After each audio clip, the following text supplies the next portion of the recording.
At the May gathering of the Presbytery of Philadelphia, we hosted several brief presentations we playfully titled Thinking on the Edges. These talks explored how various church leaders are being used as transforming agents in their congregations and communities as they lead on the edges of innovation and new possibilities. The edges of ministry creativity look different for all of us.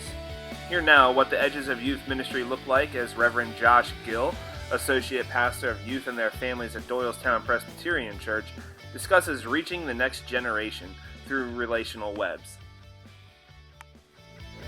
I came to the Philly area for college, studied youth ministry at Eastern, met my wife after college, fell in love, and we now have two amazing boys. Currently, serving at Doylestown Presbyterian Church as the Associate Pastor of Youth and Their Families.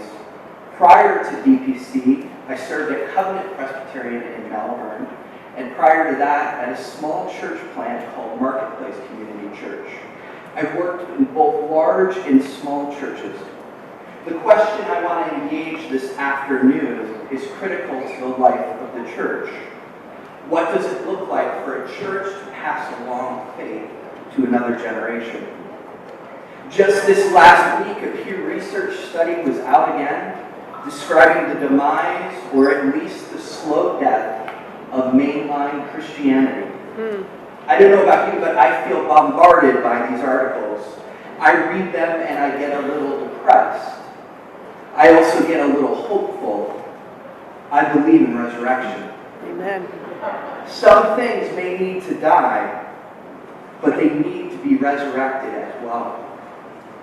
I believe that youth and youth ministry holds one of the keys to the present and future church.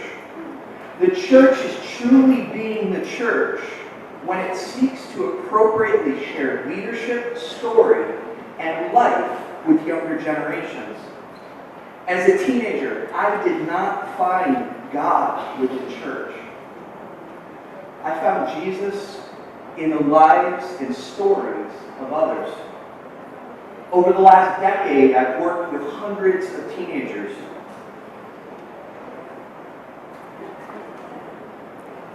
Excuse me. And I've heard this truth echoed over and over. Teenagers may come for flash and entertainment, but they don't stay unless it's authentic, relational, and leadership-oriented. It has been found for teenagers to continue in faith, teenagers to need to develop at least 5 significant relationships within the church. Teenagers need 5 adults who care about them in a real and authentic way. This forms a relational web that will help them stay connected to the church long term. And I want to share with you 3 ideas that you can do whether you're a church of 35 or 3,500. First, create and foster a culture of relationship.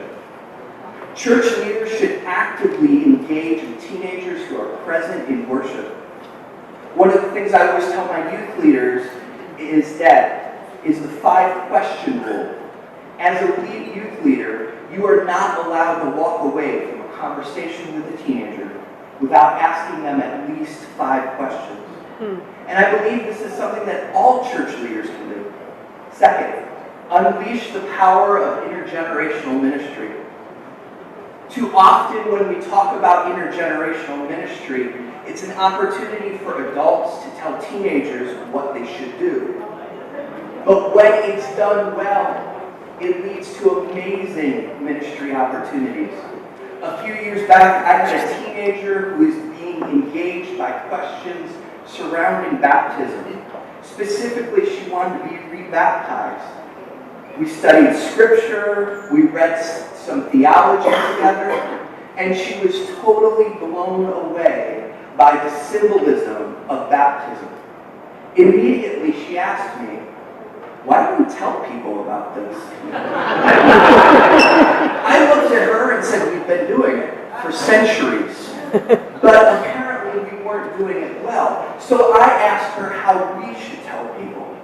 She, of course, looked at me and wanted to develop a Sunday morning worship service. I remember thinking, I know what the worship committee is going to say about this. I know what my head of staff is going to say about this.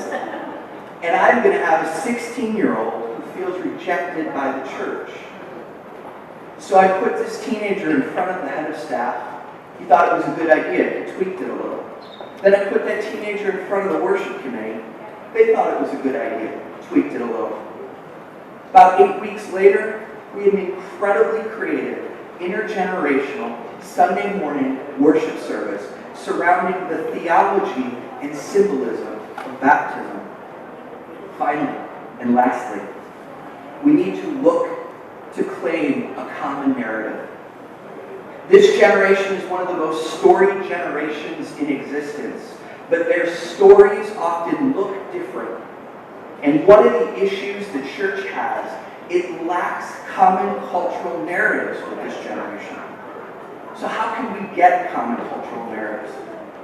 One simple way to do this, summer reading lists. Get your school summer reading list, read a few of the books from that list, reinterpret them through the light of the biblical narrative, and sprinkle them throughout your preaching. This becomes a shared narrative within your community that everyone can reach at the church. If we want to create a culture of relationship, if we create a culture of relationship, unleash the power of intergenerational ministry, and seek to find common cultural narratives, we will develop relational webs that surround our teenagers. Thank you.